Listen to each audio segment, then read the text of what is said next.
All right, let's just jump right in. Today, we're going to uncover the hidden story behind something you use every single day, probably without even thinking about it: the names of the days of the week. I mean, seriously, have you ever actually looked at that word, Wednesday? It's kind of weird, isn't it? What's with that silent D doing in the middle? What does it even mean? Well, it turns out there's this incredible story hiding right there in plain sight. See, the names for our days are so much more than just labels. They're like tiny ancient artifacts, little fossils of language. Each one holds a piece of history, of mythology, and a massive collision of cultures packed right inside it. So today, we're basically going to be historical detectives. Okay, first up, the week we know. We all know them, right? Sunday, Monday, Tuesday.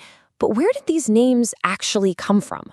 To figure this out, we've got to go way, way back to the very beginning of the whole 7-day week idea itself. And our journey starts, believe it or not, by looking up at the sky. We're talking about a cosmic clock. See, ancient civilizations, they were just brilliant astronomers, and they noticed something really special happening up there among the stars. It all comes down to this one number: 7. You know, the reason we have a 7-day week and not, say, a 5-day or a 10-day week is because the answer wasn't down here on the ground. It was literally right there, over their heads.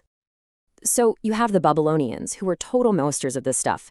They looked up and saw 7 celestial bodies that seemed to be, well, wandering across the sky against the backdrop of the fixed stars. You had the sun, the moon, and the 5 planets they could see with the naked eye: Mars, Mercury, Jupiter, Venus, and Saturn. This cosmic dance is what gave them their 7-day structure. Now, an idea this powerful didn't just stay in Babylon. Nope. It spread like wildfire across the ancient world and was picked up by the culture that would really set the template for centuries to come: the Romans. The Romans saw this Babylonian system and thought, hey, we can work with this. But of course, they put their own spin on it. They looked at those 7 celestial bodies and mapped them directly onto their own most important gods. And the link is super clear, right? Days Solis, day of the sun, that's our Sunday. Days Lunae, day of the moon, yep, that's Monday. Even days Saturni for Saturn, that gives us Saturday. So case closed, problem solved? Well, not so fast. Because here is the big twist. If our week came straight from the Romans, then Tuesday should be Mars Day, right? For Dies Martis. But it's not. And Wednesday should be Mercury Day, Thursday, Jupiter Day. But they aren't. Something else happened. There was this huge cultural shift that completely changed the names. And this brings us to the final and, honestly, the most important piece of our puzzle. The real answer isn't in ancient Rome. It's way up north with the Germanic and Norse peoples, the very people whose language would eventually become English. To get what happens next, you just need to understand this one key idea: syncretism. It sounds like a complicated word, but it's not. It's just what happens when 2 cultures meet, and instead of one wiping the other out, they kind of blend together.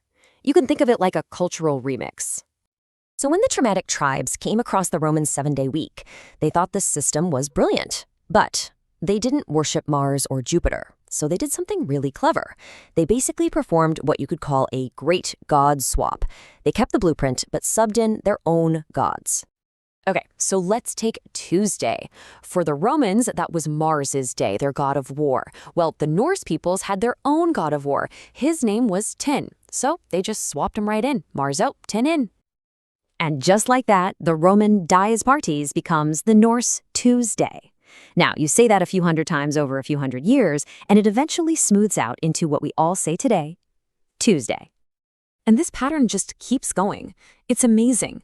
The big Roman god, Jupiter, he gets swapped out for the Norse god of thunder, Thor, giving us Thorsday, or as we call it, Thursday. And that weird word Wednesday, that comes from Woden, the chief Norse god, who they equated with Mercury. Woden's Day. And Friday? The Roman goddess of love, Venus, was replaced by Odin's powerful wife, the goddess Frigg, Frigg's Day, Friday. It's pretty mind-blowing, right? So when you just step back and look at the whole picture, you realize our week isn't from just one single culture. It's this beautiful, kind of messy, totally fascinating blend of history.